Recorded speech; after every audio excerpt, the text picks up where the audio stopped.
구하는 자에게 성령을 주시지 않겠느냐, 이런 제목으로 누가복음 강의를 이어가겠습니다. 주님께서 제자들에게 가르쳐 주신 기도는 곧 예수님의 제자들과 그리고 모든 시대의 하나님의 백성들이 하나님 앞에서 결국 어떤 삶을 추구해야 되는지를 말씀하신 것입니다. 그것이 주님이 가르치신 주기도문의 내용입니다. 하나님을 영화롭게 하는 삶은 바로 주님이 가르쳐 주신 그 기도의 내용을 쫓아가는 삶이다라는 거죠. 그 기도의 제목을 따라 살아가는 삶이 그리스도인들의 삶의 지표가 되어야 한다라는 것을 우리에게 말씀하고 있는 것입니다. 이어 주님께서는 이제 그렇게 주님이 가르쳐 주신 기도를 하나님께 드리며 그렇게 우리가 기도하는 그리스도인의 삶을 감당할 때 그 기도의 자세와 태도에 관해서 중요한 교훈을 또다시 이어가고 계시는 것을 보게 됩니다. 그게 오늘의 본문의 내용이에요. 그래서 5절에서 8절을 다시 보겠습니다. 그리고 그가 그들에게 말씀하셨다. 너희 중에 누가 친구를 가질 것이고 그가 한밤중에 그에게 올 것이다. 그러면 그가 그에게 말할 것이다. 친구여, 너는 나에게 떡 셋을 빌려주라. 왜냐하면 나의 친구가 여행 후에 나에게 도착하였기 때문이다. 그런데 내가 그를 위하여 앞에 둘 것을 가지고 있지 않다. 그리고 그가 안으로부터 대답하여 말할 것이다. 너는 나에게 괴로움을 주지 말라. 이미 문은 닫혔다. 그리고 나의 아이들은 나와 함께 침대에 있다. 나는 너에게 주려고 일어날 수 없다. 내가 너에게 말한다. 비록 그가 그의 친구됨 때문에 일어나서 그에게 주지 않을지라도 적어도 그의 끈질긴 간청 때문에 그가 일어나 그가 필요로 하는 것만큼 그에게 줄 것이다. 이렇게 직역이 됩니다. 자, 주님께서 비유로 말씀하신 이 이야기를 잘 보십시오. 이 이야기 속에 한 사람은 지금 한밤중에 자기에게 찾아온 한 친구를 환영하고 그를 환대하기 위해서 먹을 것이 필요한 상황이었습니다. 팔레스타인 지방에는 낮에는 열기 때문에 광야를 이렇게 걸어갈 수가 없어요. 그래서 보통 밤에 여행을 하는 경우들이 많이 있었습니다. 그래서 한밤중에 지금 같으면 굉장히 결례죠. 아주 야심한 시각에 남의 집에 간다는 것은 우리의 문화 속에서는 굉장한 결례인데 그들은 그래서 한밤중에 손님을 접대해야 되는 일들이 종종 있었던 겁니다. 자, 그런데 문제는 오늘 손님이 올지 내일 손님이 올지 언제 예고하고 오는 손님들이 아니기 때문에 언제 손님이 올지 알 수 없어서 항상 빵을 구워서 준비를 할 수 없었던 것입니다. 하여 갑자기 한밤중에 친구가 자기 집에 먼 길을 걸어서 자기 집에 왔을 때 이제 그를 접대를 해야 되는데 아무것도 대접할 게 없었단 말이죠. 그래서 이 사람은 자기의 또 다른 친구의 집에 야심한 시각에 방문을 하기에 이릅니다. 그리고 그 친구에게 사정을 이야기하면서 빵 3덩어리만 좀 빌려다오 이렇게 된 거죠. 그런데 방문한 그 친구는 이미 그 시각이 야심한 시각이었기 때문에 가족들과 함께 문을 잠그고 침소에 누워 잠이 들어 있었던 이런 상황이었습니다. 그래서 그 시간에 문을 두드리면서 빵 3덩어리만 달라고 하니까 얼마나 짜증이 나겠어요. 네. 그러니까 그 친구에 대해서 상당히 당황하면서 밤늦게 찾아온 그의 무례함에 대해서 불쾌함을 표현하고 있는 겁니다. 강청하다라고 번역된 원문의 의미는 부끄러움이 없이 뻔뻔스러움을 뜻하는 그런 뜻입니다. 그러니까 체면불고하고 빵 3덩 너희 집에 빵이 있으면은 좀 빵을 3개만 좀 다오 이렇게 졸라대는 이런 모습이었던 겁니다. 그러면서 너와 내가 친구를 할지라도 참으로 귀찮고 불쾌해서 내 청을 들어주고 싶지 않지만 내가 이 밤에 와서 이렇게 강청을 하니 이걸 안 들어주면 내가 잠을 자지 못하도록 나를 볶아댈 게 뻔하니 네가 그렇게 나를 귀찮게 하니 내가 할 수 없이 내가 원하는 것을 줄 수밖에 없다. 이렇게 이제 자다 말고 빵을 얻으러 온 친구에게 이 친구가 이렇게 얘기를 했던 겁니다.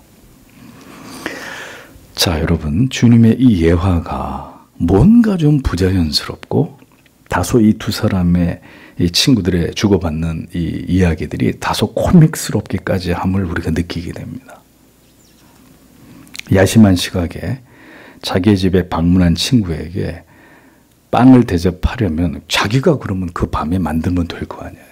응? 아내를 깨워가지고 멀리서 친구가 왔으니 어서 빵을 좀 만들어 보십시오.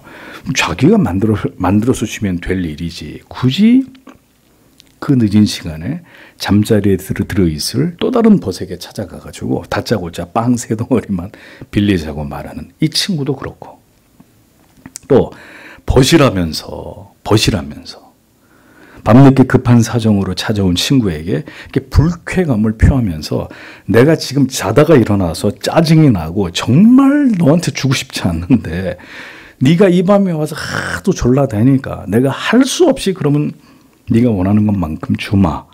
통명스럽게 말하는 이 친구도 그렇습니다. 자, 그러면 여러분, 주님께서 왜 그러면 이렇게 다소 친해 보이지 않는 별로 친해 보이지 않는 그런 친구들처럼 보이는 이들의 모습을 굳이 예로 드신 이유가 무엇이겠느냐 하는 겁니다.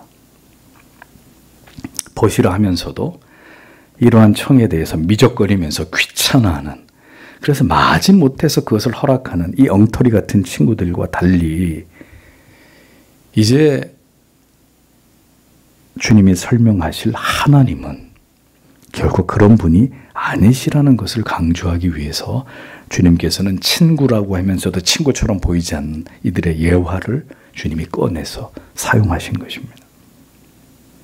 세상에 그다지 친하지 않은 친구 사이에도 이렇게 뻔뻔하게 늦은 밤에 와서 조르고 때를 쓰면 마지못해서라도 그 필요한 것을 들어주는 이런 일들이 일어나는데, 그렇다면 너희 하나님 아버지는 어떤 분이시겠느냐? 그것을 한번 생각해 보라는 의미로 주님이 이와 같이 말씀을 하고 계셨던 것입니다. 그래서 이어지는 주님의 말씀을 보십시오. 9절에서 10절에. 그런데 나는 너희에게 말한다. 너희는 요청하라. 그러면 그것이 너희에게 주어질 것이다. 너희는 찾으라. 그러면 너희는 찾을 것이다. 너희는 두드리라. 그러면 그것이 너희에게 열릴 것이다. 왜냐하면 요청하는 모든 자는 받고 찾는 자가 찾고 두드리는 자에게 그것이 열리기 때문이다 라고 기록되어 있습니다. 그러니까 체면불고하고 간청을 하는 친구의 부탁을 억지로 들어주는 이 친구와 전혀 우리 하나님은 그런 분이 아니고, 성도의 기도에 대해서 하나님이 어떻게 응답하시는지를 주님이 말씀하고 계신 거예요. 자, 그런데 여기서 먼저 구하는 자의 태도 3가지를 언급하셨습니다. 그것은 먼저 구하는 것, 그 다음에 찾는 것, 그리고 두드리는 것, 이 3가지 행위였습니다. 먼저 구하라라고 번역된 이 원문의 의미는 아이테이테라는 이 헬라 말인데, 너희는 요청하라 이런 의미입니다. 그런데 이것이 현재 명령법으로 기록이 돼 있어요. 그러니까 구하는 이 행위를 습관적으로 계속해서 마치 우리 몸에 익숙한 어떤 습관처럼 늘 그렇게 구하라는 겁니다. 늘 요청하라는 거예요. 이게 특별한 행위가 아니라 마치 우리 몸에 익혀져 있는 어떤 한 습관처럼 계속 그렇게 구하라, 그런 뜻입니다. 둘째는 찾으라고 번역된 제테이테라는 단어인데, 너희는 찾으라 이런 뜻이거든요. 역시 마찬가지로 현재 명령법, 습관적으로 계속해서 찾아야 되는 거예요. 한번 찾고 한번 며칠간 찾아보고 안 되면 치워라, 그게 아니라 포기하지 말고 계속 하나님의 뜻을 찾고 그것을 추구하라는 것입니다. 셋째, 두드리라고 번역된 크루에테라는 단어, 너희는 두드리라 이런 의미인데 역시 마찬가지입니다. 현재 명령법, 계속해서 습관적으로 그렇게 오늘도 두드리고 내일도 두드리고 올해도 내년에도 10년 뒤에도 두드리라는 거예요. 이 3가지 행위, 구하고 찾고 두드리는 것, 이것을 다시 말씀드립니다. 한두 번만 하고 그만 포기하는 게 아니라, 또 내가 임의대로 내가 기한을 정해놔요. 내가 언제까지만 구하고 찾고 두드릴 거야. 그리고 나서 아무 응답이 없으면 치워. 나도 이제 그만할 거야. 이런 태도가 아니에요. 이런 나 중심적인 자기 고집이 아니라 계속해서 하나님 앞에서 자기를 겸손케 하고 구하고 찾고 두드려야 된다고 주님이 우리에게 필요한 기도의 중요한 자세와 태도에 대해서 말씀하고 계십니다. 두말할 나위 없이 이것은 바로 하나님께로부터 기도의 응답을 얻기 위한 필수적인 우리의 신앙의 행위다라는 점을 성경이 분명하게 우리에게 강조하고 있는 것입니다. 많은 사람들이 기도를 시작하고 기도를 하는 중에 시험에 들고 기도를 포기하고 심지어 믿음까지 저버리는 이런 경우들을 봅니다. 결국 신앙에서 미끄러지는 일들까지 적지 않습니다. 구하고 찾고 두드리라는 이 일을 습관처럼 하나님께 드려야 한다는 이 원칙을 따르지 않기 때문입니다. 그러면 왜 구하고 찾고 두드려야 되는, 그렇게 될 때까지 구하는 걸 얻고 찾는 걸 찾고 두드렸을 때 열릴 때까지 그렇게 계속 습관처럼 해야 되는데 이 진지한 노력을 왜 계속하지 못하느냐? 이유는 단 한 가지예요. 왜 그럴까요? 왜 못할까요? 네? 왜 못해요? 대답해 보십시오. 왜 못할까요? 히브리서 11장 6절에요. 믿음이 없이는 기쁘시게 못하나니 하나님께 나아가는 자는 반드시 그가 계시는 것과 또한 그가 자기를 찾는 자들에게 상 주시는 이심을 어떻게 해요? 믿어야 할지니라. 믿음이 없으니까. 답은 그거예요. 믿음이 없으니까. 믿음이 없이 뭘 구하고 찾고 두드려 매일 어떻게 습관처럼 그렇게 해요? 불가능한 얘기예요. 그러니까 기도의 자리로 나아가는 자는 반드시 하나님께서 거기 계시고 오늘도 거기 계시고 나의 기도를 그분이 듣고 계신다는 것을 확신해야 합니다. 그 확신을 바탕으로 하나님의 뜻 안에서 이 기도가 이루어질 것임을 분명히 믿어야 합니다. 그 확신과 소망을 바탕으로 계속 기도할 때 그 기도가 하나님께서 기뻐하시는 기도라면 반드시 이루어질 것이고 하나님이 원치 않으시는 기도라면 그 기도를 멈추게 하고 기도의 내용과 방향을 완전히 틀어서 하나님께서 원하시는 기도로 바꾸실 것이다. 이걸 믿어야 되는 거예요. 그 기도가 지금 응답되는 게 하나님의 뜻이고 그 응답을 받을 준비가 여러분에게 우리에게 되어 있다면 지금 이루어질 것이고 그 기도가 하나님의 뜻에 맞는 기도이긴 하지만 그 기도가 이루어질 만큼 우리에게 준비가 되어 있지 않다면 그것을 받을 믿음의 준비가 안 되어 있다면 그리고 무엇인가 먼저 하나님이 기도하는 나를 바꾸고자 하신다면 우리의 기도의 응답보다 다른 일들이 그 기도 중에 먼저 일어나게 된단 말이에요.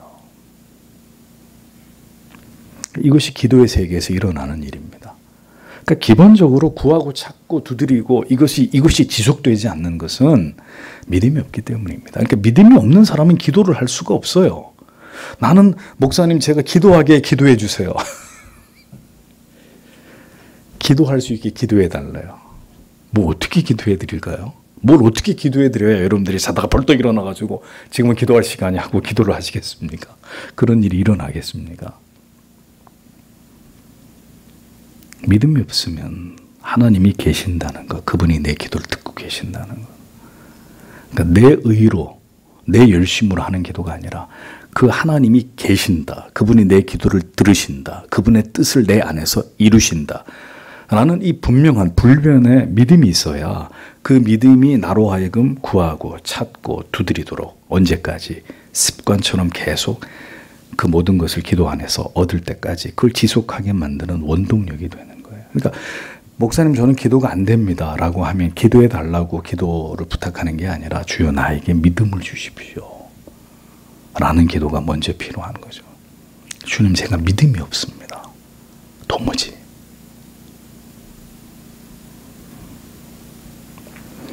그 핵심은 뭐냐? 기도는 결코 멈추지 말아야 된다는 거예요. 하나님을 향한 확신과 소망을 가지고 계속 기도의 자리로 나아가야 된다는 거예요. 그렇게 나아가다 보면 반드시 하나님께서 그 기도를 통해서 역사하신다라는 거죠. 앞에 설명한 그런 일들을 그 기도자의 영혼과 삶 속에서 이루어 나아가신다라는 것입니다. 근데 문제는 기도하지 않는 것입니다. 그 이유는 하나님을 신뢰하거나 그 하나님의 존재하심에 대해서 확신하지 않기 때문입니다. 아니, 신뢰하지도 기대하지도 않는데 기도할 동기가 도대체 어디서 와요? 어디서 나와요? 하늘에서 뚝 떨어져요? 그러면서 한다는 얘기가 엄마가 기도해 주세요. 아버지가 기도해 주세요. 목사님이 기도해 주시면 되죠. 아무개 지체가 기도해 주면 농담 같은 얘기를 하고 있는 거예요. 하나님 같으면, 여러분들이 하나님 같으면 그렇게 기도에 대해서 그런 태도를 보이는 자에게 뭘 응답을 해 주겠습니까? 뭘? 하나님이 뭐가 아쉬우셔서요? 주님이 분명히 말씀하셨습니다. 구하는 이마다 받을 것이요, 찾는 이가 찾을 것이요, 두드리는 이에게 열릴 것이니라고 약속하셨습니다. 체면불고하고 졸라야 마지 못해서 들어주는 그다지 친하지 않은 친구 같은 하나님은 그런 분이 아니라, 하나님은 반드시 이렇게 하나님을 믿고 의지하고 기대하면서 늘 습관처럼 구하고 찾고 두드리는 자들에게 반드시 응답하시는 하나님이시라고 성경은 못 받고 있습니다. 그래서 이것을 여러분 9절 10절에서 두 번이나 반복하고 있어요. 그러니까 반드시 그렇게 한다는 걸 강조하는 거예요. 그런데 문제는 기도를 통해 응답을 받는 것이 그렇게 간단한 일이 아니라는 것입니다. 그게 간단한 일 같으면 왜 주님께서 구하라, 찾아라, 두드려라 동일한 의미를 각각 다른 세 가지 표현으로 두 번이나 반복해서 말씀하셨겠느냐 하는 거죠. 기도하는 행위가 그럼 뭐 그렇게 어렵지 않고 쉽고 뭐 누구나 마음만 먹으면 할 수 있는 그런 정도의 일이라면 왜 성경에 이렇게 기도에 하나님이 요구하시는 태도와 자세에 대해서 이렇게 강조하면서 말씀을 하셨겠느냐, 반복적으로. 그게 무슨 얘기냐? 주님이 무슨 말씀하시려고 하는 것이, 기도는 받을 때까지 구하는 것이고 찾을 때까지 간절히 찾는 것이고 열릴 때까지 두드려야 되는 거다. 그걸 강조하려고 하는 거예요. 하다가 집어치우는 게 아니라 아예 안 들어주실래면 말아. 아이, 나도 안 해 이제. 응? 뭐 백날 기도해도 들어주지도 않고. 아예 그런 하나님 같으면 짜증나. 나도 이제 안 믿을래. 기도 안 할래. 왜 그렇다고요? 믿음이 없으니까. 따라서 기도를 통해서 하나님의 응답을 받는 일은 간단한 문제가 아니다. 성경이 분명히 이것을 암시하고 있습니다. 그러니까 누구나가 기도해서 다 얻는 게 아니다. 어떤 사람만 얻느냐? 습관적으로 구하고 찾고 두드리는 사람.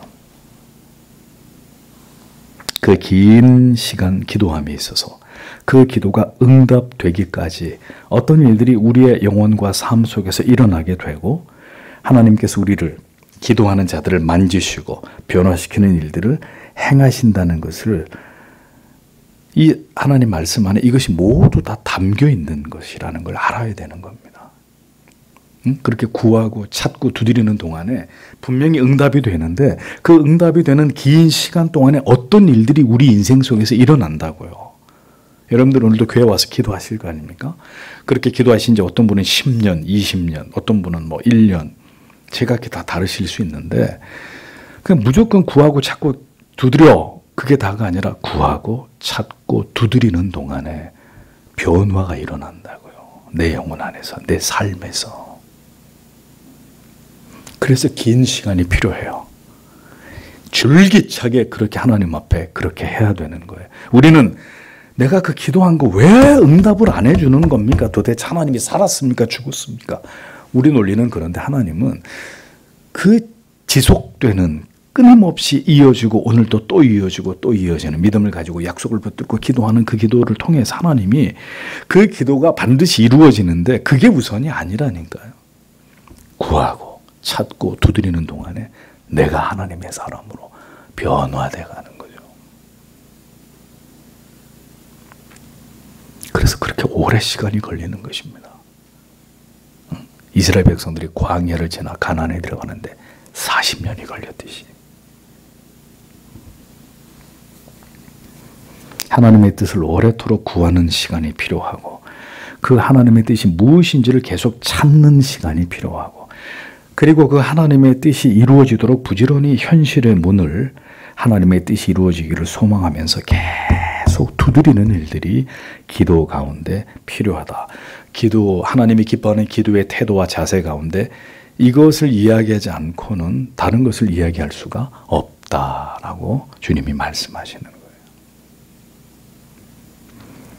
그 모든 시간 속에서 더 하나님을 의지하게 하시고 나에게 속해 있었던 모든 탐욕, 욕망들을 제거하시고 나의 고집, 어리석은 생각, 이 미련스러움들을 꺾으시는 시간을 지나가게 하시고 결국 이 모양 저 모양으로 그 기도의 응답이 이루어지기 전에 먼저 우리에게 필요한 변화들을, 어떤 결정과 결심들을 하나님께서 우리 속에서 계속 만들어 가신다는 것을 여러분 아셔야 됩니다.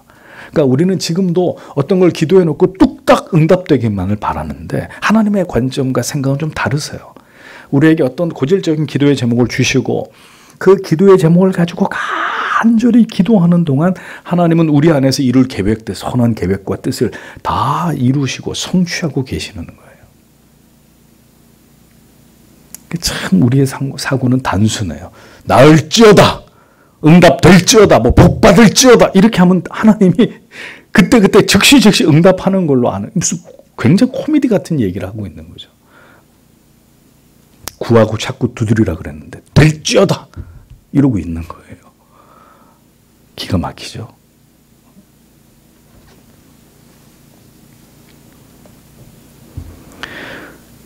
그래서 구하고 찾고 두드리는 시간이 우리에게 필요함을 주님이 말씀하신 것입니다. 구하고 찾고 두드리는 그 대상이신 하나님께서 그런 하나님이 어떤 아버지가 되느냐, 이번에는 또 주님이 그것을 우리에게 자상하게 설명해 주십니다. 11절에서 13절. 그런데 너희 중에 어떤 아버지에게 아들이 생선을 요구할 것이다. 그러면 그가 생선 대신에 뱀을 그에게 주겠느냐? 또는 더욱이 그가 달걀을 요구할 것이다. 그러면 그에게 전갈을 주겠느냐? 그러므로 비록 너희가 악할지라도 너희는 좋은 선물들을 너희 아이들에게 줄 줄 알았다. 하늘에 계신 아버지께서 얼마나 더 그를 요구하는 자들에게 성령을 주시겠느냐? 이렇게 주님이 말씀하셨습니다. 주님께서는 우리에게 기도의 응답을 주시는 하나님께서 어떤 분이신지를 설명하고 있습니다. 먼저 기도의 태도를 설명하면서 주님은 하나님께서는 엉터리 친구처럼 체면불구하고 무조건 때를 쓰고 졸라야 마지못해 주는 그런 분이 아니라는 것을 설명하셨습니다. 이어 주님께서는 우리 아버지 하나님께서는 얼마나 인자하심으로 구하는 자들에게 그것을 주고자 하시고 그 응답도 나쁜 게 아니라 우리에게 좋은 것을 주고자 하시는 분이신지를 우리에게 설명하고 계십니다. 그래서 비유를 또 드십니다. 어떤 아비가 그 자식이 생선을 달라 그러는데 뱀을 들이밀 것이며 계란을 달라 그러는데 전갈을 주겠느냐. 어떤 아버지가, 그 아버지가 도둑놈이고 사기꾼이고 강도라 할지라도 뱀과 전갈은 위험한 거예요. 독을 품은 위험한 생물이잖아요. 그러니까 아비가 자식에게, 그 아비가 악한 사람이라 할지라도 위험한 것을 줄 리가 없듯이 하나님께서도 그 백성들에게, 그 사랑하시는 자녀들에게 그들의 간구에 대해서 절대로 좋은 것으로 주지 않으실 까닭이 없는 분이다. 이걸 강조하고 계시는 겁니다. 문제는 우리에게 결과적으로 좋은 것에 대한 그 이해가 하나님 편에서와 우리 편에서의 각각 다르다는 데 있다는 거죠. 그러니까 우리가 좋은 게 하나님께 좋은 게 아니고 하나님께 좋은 게 우리에게 좋은 게 아닐 수 있다는 거예요. 문제는 이제 이 문제예요, 바로. 여기서 바로 하나님에 대한 오해와 반감이 생기게 되는 것입니다. 그러니까 이런 거죠. 우리는 주구장창 건강을 달라고 기도했는데 어라? 병원에 갔더니 암이라네. 그렇게 하나님 앞에 우리 가족 건강하게 해주시고 기도했는데 하나님이 그 기도를 비웃기라도 하듯이 병에 걸렸습니다. 우리가 구한 것은 풍요와 안정인데 하나님은 우리에게 궁핍과 불안을 주실 수 있습니다. 우리는 지금 하나님의 은혜가 필요하고 지금 나를 만나 주시기를 고대하지만 하나님은 차갑게 외면하실 수 있습니다. 그러니 어떤 일이 벌어져요? 하나님을 오해하는 거예요. 미쳤구나, 하나님이. 응? 아니, 내가 하나님의 자녀라며. 날 사랑하신다며. 근데 나한테 어떻게 이러실 수가 있어, 하나님이.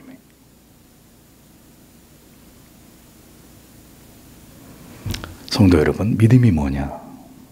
하나님이 우리에게 오늘도 우리 인생 가운데 행하시는 모든 일들에 대해서 그것이 죽을 만큼 힘들고 하나님이 너무너무 원망스럽고 짜증나는 일로 받아들여서는 안 되고, 좋은 일들이 일어나고 있구나. 좋은 것을 지금 하나님이 내게 주시고 있구나. 그것을 향해 가고 있는 지금은 과정이구나. 여기까지 이해하는데 어떤 사람은 30년, 어떤 사람은 40년, 50년, 평생이 걸리는 사람도 있어요. 좋고 나쁨은 우리가 선택하거나 우리가 결정하는 게 아닙니다. 우리의 관점으로 좋은 것, 나쁜 것, 우리가 그렇게 판단할 수 있는 게 아닙니다.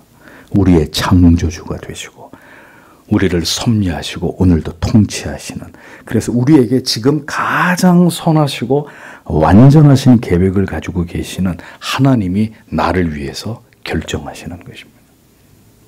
그런데 우리는 눈앞에 내가 보여지는 그림만 보고 좋다, 나쁘다, 기쁘다, 슬프다, 외롭다, 행복하다, 내가 다 결정해버리는 거예요. 그리고 하나님에 대해서 막 원망하는 거죠. 하나님이 살아있으면 말이야, 우리한테, 우리 가족한테, 내 부모님, 내 자식들한테 어떻게 이렇게, 응? 나한테 어떻게 이렇게 줄 수 있어, 하나님이. 성도 여러분, 좋은 것을 주신다고 했습니다. 그걸 믿는 게 하나님의 절대 주권을 인정하는 거예요. 하나님께서 고독해야 된다. 너는 지금 너에게 필요한 건 지독한 고독이다. 그러면 예, 하나님, 고독 속에 있겠습니다. 피하지 않겠습니다. 그 고독에서 벗어나려고 몸부림을 치는 게 아니라 그 고독의 영광로 속으로 들어가서 우리의 모든 불순물들이 제거되고 오직 하나님만 신뢰하는 자로 새롭게 재련되고 정련되어야 되는 게 하나님의 뜻입니다. 누구를 붙들어요? 누구를 의지해요? 어디로 도망가면 고독이 사라져요?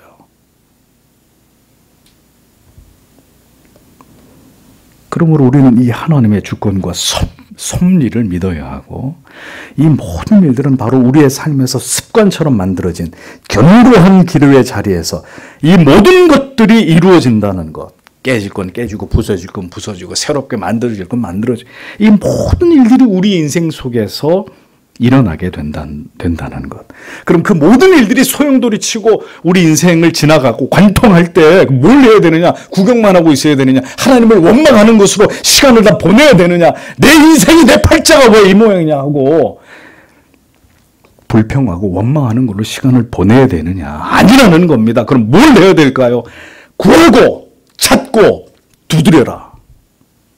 하나님이 응답하실 거라는 걸 믿고 너에게 약속해 줬다는 것을 기억하고 그 기도의 자리를 굳게 지키고 있으라는 겁니다. 기도의 끈을 견고하게 붙들고 계속 하나님을 향해서 나아가라는 거죠. 응? 하나님의 응답이 아무에게나 그렇게 아무에게나 그렇게 뚝뚝 하나님의 응답이 떨어지고 그렇게 인생이 쉽게 사라질 것 같으면 우리가 뭐하러 오늘도 나와서 이렇게 하나님 말씀 듣고 머리를 조아리고 기도하겠습니다. 좋은 것을 받는 것은 결국 인생을 지나가면서 하나님의 선하심과 나를 향한 완전하신 계획을 가지고 계심을 우리가 확신하면서 우리의 삶의 모든 장애와 괴로움과 고통과 시련과 슬픔을 기도의 자리로 가지고 나아가서 하나님 앞에서 그 얽히고 설킨 실타래들을 하나씩 풀어감으로 말미암는 것입니다. 그것이 우리 인생 전체에서 소용되는 시간들인 거예요. 그것이 이루어지는 무대가 인생이에요. 아니, 누가 예수 믿는 게 그렇게 쉽다고 얘기하던가요, 여러분들에게? 누가 그렇게 기도의 응답이, 기도하면 다 들어줘. 웃음밖에 안 나와요, 정말. 결국 하나님의 그 선하심을 그 완전하신 때에 완전한 방법으로 완전하신 계획을 나에게 가장 좋은 것으로 그렇게 우리의 인생에서 섭리에 나아가시는 그 하나님을 신뢰하면서 오늘도 우리의 인생을 뚜벅뚜벅 살아가는 것을 통해서 이 기도의 응답이 그 약속이 우리에게 이루어지는 것이다 라는 것을 신자들이 알아야 한다는 것입니다. 그러므로 하나님을 떠나지 말아야 합니다. 그 기도의 자리를, 그 인내의 오랜 시간들을 성도는 그 하나님의 약속과 그 하나님의 선하심, 그 신실하심을 믿고 견뎌야 합니다. 하나님의 백성들은 견뎌냅니다. 도망치지 않습니다. 왜냐하면 달리 갈 길이 없거든. 그걸 포기하고 하나님 싫어 그러고 밀쳐내고 다른 데로 가려고 보니까 갈 데가 없거든요. 응?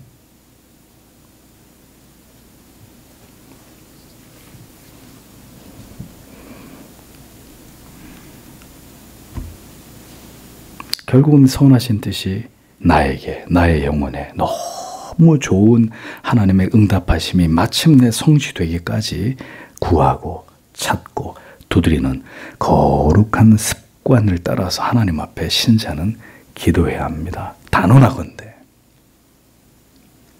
진리가 이렇게 말씀하고 있음에도 지금 여러분들이 이 자리에서 보듯이 그러한 하나님의 섭리와 뜻을 알고 그 기도하는, 구하고 찾고 두드리는 그 시간을 가장 인생에서 중요하게 여기는 성도는 절대로 다수가 아니다라는 것입니다. 다수가 아니다. 그러니 대부분의 교회를 다니는 사람들의 삶은 지리멸렬하고 구태의연할 수밖에 없는 겁니다. 에? 믿는 것도 아니고 안 믿는 것도 아니고 차든지 더웁든지 하라 그랬는데 미지근한 상태로 밋밋하게 가는 거죠. 그냥 입에 불칠하고 살면서 오늘도 살아있으니까 사는 거고 내일 또 눈이 떠지면 또 하루 또 세상에서 견디면서 사는 거고 아무것도 달라지지 않는다는 푸념 뒤에 자기를 숨겨두고 점점 더 하나님과 멀어지고 있는 자신을 합리화하고 있는 어리석은 삶에서 못 벗어나는 것입니다. 주님께서 말씀하십니다. 너희가 악할지라도 타락하고 부패한 죄인에 지나지 않을지라도 너희의 자녀들에게 좋은 것을 줄 줄 알거든 이라고 말씀하십니다. 엉터리 친구들처럼 너희들도 죄성 아래 존재하는 나약하고 허물 많은 존재일지라도 자식에게만큼은 좋은 것을 주고자 하지 않느냐. 어? 아유 저 왼수 이 밤에 와서 빵을 달래. 내가 저걸 친구로 하고 그런데 이 밤에 와서 졸라대니까 내가 빨리 주고 자야지. 우리는 그런데 하나님은 그런 분이 아니라는 거예요. 악한 아버지라도 자식한테 좋은 걸 주려고 하는 그런 너희 자신을 보면서 너희의 아버지 되시는 하나님은 그럼 어떤 존재이신지를 너희가 생각해 봐야 되지 않겠냐 이렇게 질문하시는 거예요. 왜냐하면 인간들이 자꾸 하나님을 그렇게 오해하는 거예요. 어떻게? 달라고 해도 안 주는 분으로. 그리고 악해도 자식한테는 좋은 걸 주는 굉장히 이기적인 그런 하나님. 자기 자식만 챙기는. 그러니까 우리가 자꾸 하나님을 그렇게 오해하니까 주님은 이런 비유를 가지고 하나님은 그런 하나님이 아니야. 너희가 도대체 하나님 아버지를 어떻게 생각하고 있는 거야. 우리의 생각의 전환을 요구하시는 것입니다. 우리의 모든 기도의 궁극의 구할 바는 그러면서 주님이 이제 결정적인 얘기를 하시는 거예요. 우리가 궁극적으로 구해야 될 어떤 기도의 제목은 어떤 물질적인 것, 이 세상에서 어떻게 더 잘 살 것이냐. 자, 이런 차원이 아니라 주님은 너희 천부께서 구하는 자에게 자, 오늘의 이제 이 모든 그 기도에 대한 이야기의 결론입니다. 뭘 주시지 않겠냐고 얘기합니까? 성령을 주시지 않겠느냐라고 대답하십니다. 즉, 기도에 관한 이 교훈의 결론은 어떻게 기도하며 기도의 자세가 어떠해야 되는지, 그 기도의 대상이신 하나님은 너희에게 어떤 마음을 가지신 분인지를 쭉 주님이 설명하시고 난 다음에 주님의 결론은 이것입니다. 그러니까 열심히 구해. 그럼 다 받아. 이게 아니에요. 그게 이 기도에 대해서 강론하고 계시는 주님의 결론이 아니라, 그러니까 뭘 구해야 되느냐? 성령을 구해야 된다. 이렇게 말씀하는 거예요. 성령이 너희 가운데 거하시고 역사하심으로 성령을 통해서 하나님을 믿고 의지하고, 성령을 통해서 견디고 인내하고, 성령을 통해서 올바른 믿음의 길로 행하게 되라, 행하라고, 성령을 통해서 그 성령을 구해서, 그 성령이 너희 인생을 주도하게 해서 성령이 이끄는 대로 너희가 이 땅에서 살아야 한다라는 이야기를 주님은 말씀하고 계시는 것입니다. 우리에게 구원의 확신을 갖게 하시고, 말씀 안에서 성화를 이루어 나아가시고, 점점 성숙한 그리스도를 닮은 믿음의 사람들로 자라게 하시는 분은 성령이십니다. 우리의 인생이 나를 위해 살지 않고 오직 하나님의 뜻을 위해 살아가도록 날마다 우리 안에서 역사하시는 분은 바로 성령 하나님이십니다. 그러니까 주님께서는 다른 간구의 제목이 아니라 구하고 찾고 두드려라. 너희가 이 땅에서 필요한 모든 것을 구하고 찾고 그 얘기가 아니라 성령을 구해라. 성령을 구하는 자에게 하나님이 반드시 이것을 허락하실 것이다. 이렇게 약속하고 계시는 것입니다.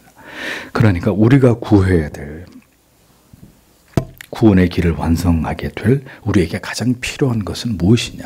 돈이냐? 명예냐? 인기냐? 권력이냐? 집이냐? 차냐? 입을 옷이냐? 그런 것들이 아니고요. 우리에게 필요한 것은 성령이라는 것입니다. 믿음이 없는 자, 지금 제가 믿음이 없어요.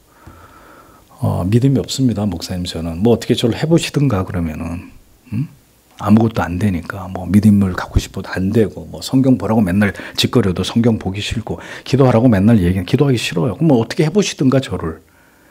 아니고요. 믿음이 없는 자가 뭘 구해야 돼요? 성령을 구해야 돼요.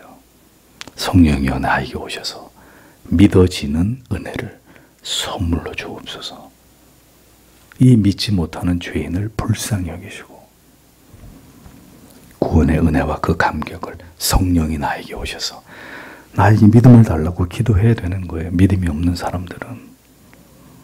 그리고 이미 신앙의 길에 접어든 분들은 오늘도 성령을 구해야 합니다. 성령의 충만함을, 그 성령의 친밀함을. 성령을 이미 우리는 선물로 받았기 때문에 우리가 이 자리에 있는 거잖아요.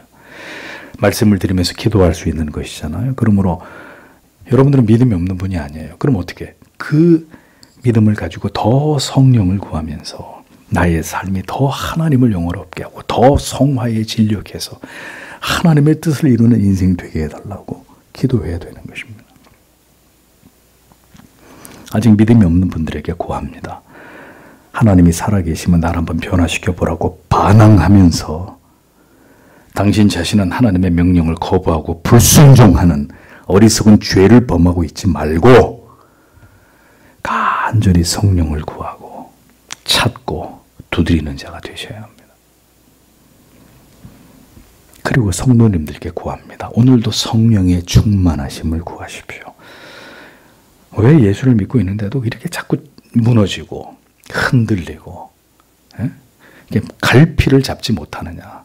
예수를 믿고 있는데도 자꾸 내 고집대로 살려고 하니까, 성령의 뜻에 순종하지 않고 내 고집대로 살려고 하니까 흔들리는 거 아닙니까? 그러니까 어떻게 기도해야 돼요? 오늘도 성령을 구하면서 성령께 복종할 수 있도록, 우리를 향하신 하나님의 뜻이 우리 안에서 선하게 이루어지도록 인내할 힘과 세상과 싸울 지혜와 용기와 믿음을 주시기를 구해야 되는 것입니다.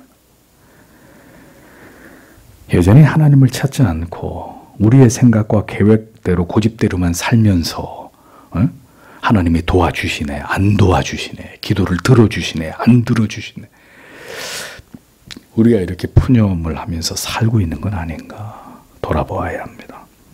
성령을 구하고 성령과 연합하고 그 도우심이 없이 결코 우리는 하나님의 뜻을 이루며 하나님을 영화롭게 하는 삶을 감당할 수 없다라는 것을 오늘도 우리의 마음에 새겨야 합니다. 여러분, 주님이 말씀하시는 좋은 것이란 세상의 물질적인 것, 성공이 아닙니다. 성령과 더불어 연합하여 하나님의 뜻을 이루어가는, 하나님을 영화롭게 하는 삶입니다. 오늘도 우리의 기도가 바로 이것을 지향해야 된다. 그런데 사탄 마귀는 이렇게 살지 못하도록 오늘도 혈안이 되어서 우리를 공격하고 이런 우리의 뜻을 무력화시키려고 하니 기도의 자리에 오늘도 많은 분들이 나오지 못하는 거예요. 나오지 않는 거예요. 우리 모두가 성령을 구함으로 오늘도 우리의 짐을 대신 지시는 성령의 도우심으로 우리의 모든 인생을 완주할 수 있는 은혜를 하나님 우리 모두에게 허락해 주옵소서. 이 밤에도 이렇게 기도하고 돌아가시는 여러분들이 되시길 바랍니다. 기도하겠습니다.